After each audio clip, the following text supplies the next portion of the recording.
ఒకప్పుడు మేము హైదరాబాద్ లో గంజాయి సిగరెట్ టాబ్లెట్ మందు తాగకుండా తిరిగేటోళ్ళము. తల్లిదండ్రులను బాధ పెట్టేటోళ్ళము.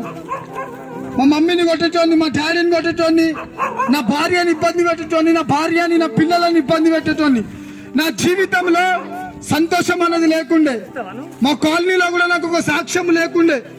ఒక అంధకరమైన లోకంలో, ఒక పాపమైన లోకంలో నేను బ్రతుకుతుండే.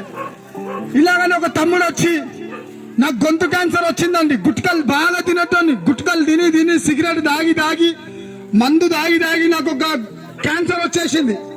మరణించే సమయంలో ఒక తమ్ముడు వచ్చి ఇట్లనే నాకు బైబుల్ ఇచ్చిండు. అన్న, యేసు ప్రభుని నమ్ముకో, యేసు ప్రభుని జీవితాన్ని మారుస్తాడంటే, తమ్ముడు మీ దేవుని నేను నమ్ముకోను, మీ యేసు ప్రభుని నేను నమ్ముకోను అని చెప్పేసి ఒకప్పుడు ఒక మాట అన్న.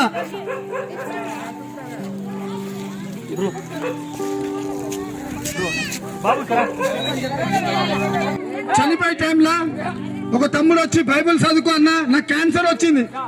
చనిపోయే స్టేజ్ లో ఉన్నప్పుడు ఒక తమ్ముడు వచ్చి నాకు బైబుల్ ఇచ్చిండు. అన్న, ఈ బైబుల్ చదువు, యేసు ప్రభుని జీవితాన్ని మారుస్తాడంటే నేను బైబుల్ తీసుకోలే.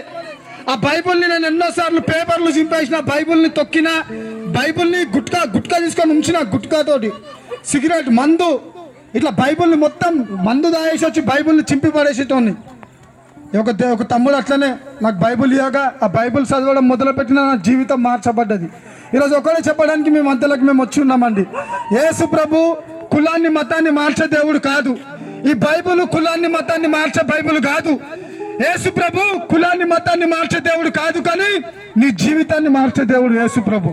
ఈరోజు అంధకారమైన లోకంలో ఉన్నావా, పాపమైన లోకంలో ఉన్నావా, సంతోషం లేకుండా జీవిస్తున్నావా, ఆదరించేటోళ్ళు లేరా, అనాథగా తిరుగుతున్నావా, అర్థం చేసుకునే వాళ్ళు లేరా, భార్య విడిచిపెట్టిందా, తల్లిదండ్రులు విడిచిపెట్టిరా, అన్నదమ్ములు విడిచిపెట్టిరా, ఈరోజు నిన్ను ఎవరు విడిచిపెట్టినా ఈరోజు యేసు ప్రభు అంటున్నాడు, నేను నిన్ను విడువను ఎడబాయను, శాశ్వతమైన ప్రేమతో నిన్ను ప్రేమిస్తున్నా అని చెప్పేసి యేసు ప్రభు సెలవిస్తున్నాడండి.